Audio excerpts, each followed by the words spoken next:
সন্ধ্যার আগে রান্না করতে চলে আসলাম রান্নাঘরে।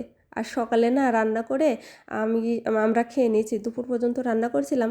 তারপর রাত্রে ভাবলাম যে রুটি বানাবো আর ভাজি করব। অনেক দিনকারে পটল ছিল, পটলগুলো না শুকিয়ে যাচ্ছিল। তাই ভাবলাম যে রান্না করলে ভালো লাগবে না, পটল আর আলু একসাথে ভাজি করি, তাহলে অনেক ভালো লাগবে। আসসালামু আলাইকুম, হ্যালো এভরিওয়ান, কী অবস্থা তোমাদের? কেমন আছো তোমরা সবাই? আশা করি সুস্থ আছো, ভালো আছো। আমি এই যে সন্ধ্যার আগে রান্না করতে চলে আসলাম রান্নাঘরে।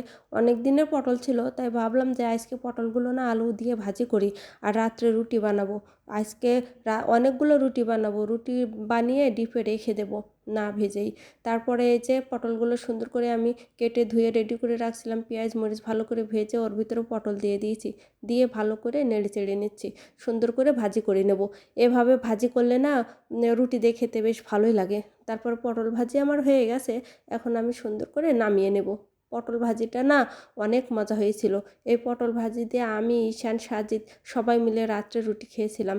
রাত্রে এই যে রাত্রে 10টার পরে মনে হলো যে আজকে আমরা রুটি খাবো। তারপরে এই যে রুটি বানাইতে চলে আসলাম।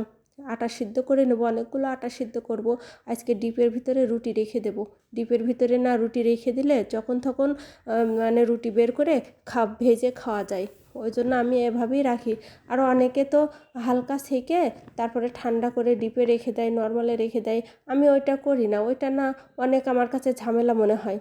আটাগুলো সিদ্ধ করে রুটি বানানো হয়ে গেছে, এই যে কয়েকটা আমি রেখে দেবো, দিয়ে তারপরে সবগুলো ডিপে রেখে দেবো। অনেকগুলো রুটি বানিয়েছি, একটা পলি দিয়ে একটা হচ্ছে গিয়ে রুটি দিয়ে এভাবে রেখে দিলে না পরে হচ্ছে গিয়ে ডিপ থেকে বের করে রুটি ভাজলে না অনেক ভালো হয়, অনেক সুন্দর ফোলে।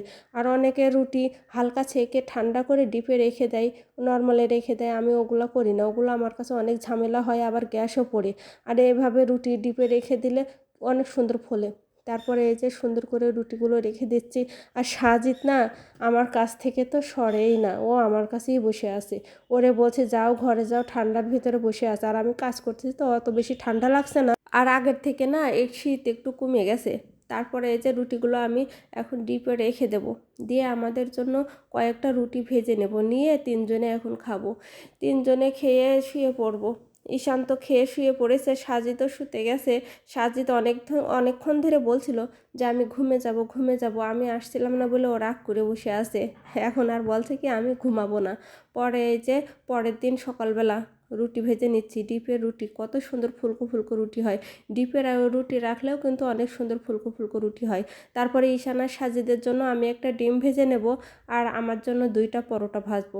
আমার না চা দিয়ে পরোটা খেতে ভীষণ ভালো লাগে, আমি তো মাঝে মধ্যেই খাই। ভিডিওটি যদি ভালো লেগে থাকে একটা লাইক কমেন্ট শেয়ার করবে। তোমরা সবাই সুস্থ থেকো, ভালো থেকো। ভিডিওটি আজকের মতো এ পর্যন্ত। আল্লাহ।